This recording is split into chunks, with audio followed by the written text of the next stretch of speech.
And while the disciples were on the Sea of Galilee, Jesus started walking on water towards them, and they were very afraid. After being in Galilee for a while, Jesus went to the Feast of Booths, even though there was lots of guards out to get him.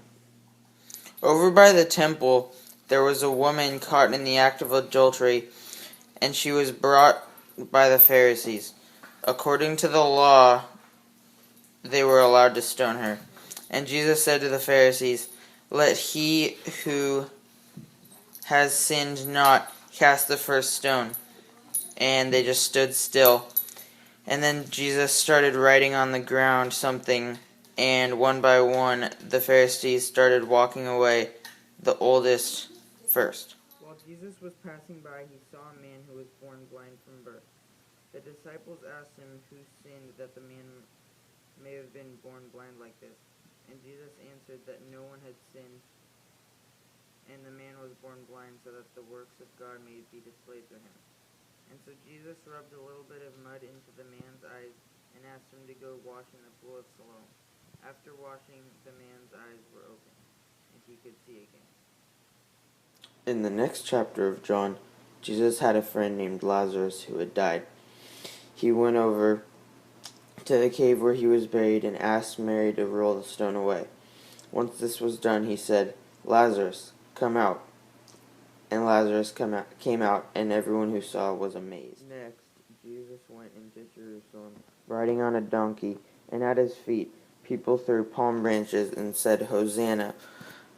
Blessed is he who comes in the name of the Lord." At the Last Supper, Jesus tells the disciples that one of them will betray him. Many of the disciples are very disappointed, and they don't really know what's going on. And Jesus tells John that whoever he gives the morsel dipped in sauce to will be the one who will betray him. And then he dips the morsel in the sauce and hands it to his left to Judas. In chapter 16, Jesus tells the disciple that once he goes away, the Holy Spirit will be able to come. He tells them that it is to their advantage that he goes away, because if he does not go away, the Holy Spirit cannot come. He tells them that their sorrow when he leaves will turn into great joy. In John 17, Jesus says a prayer to God, talking about how his crucifixion is coming, and he prays for himself, his current disciples, and future followers. In John 18, Judas gets together a band of Roman soldiers, and they come and arrest Jesus. When Jesus is before Pilate, Pilate gives the people a decision to choose Jesus or Barabbas to be set free. The people choose Barabbas, and Jesus is ordered to be flogged and put to death. In chapter 19, the Roman soldiers crucify Jesus and cast lots and gamble for his garments and clothes. At the end of his crucifixion, he says, "It is finished," which fulfills prophecy. On the third day after Jesus had been dead, Mary Magdalene went to the tomb of Jesus. She saw that it was empty. Jesus came up behind her and said, "Woman, why are you weeping?" And she said, "Because someone has taken the body of my Lord."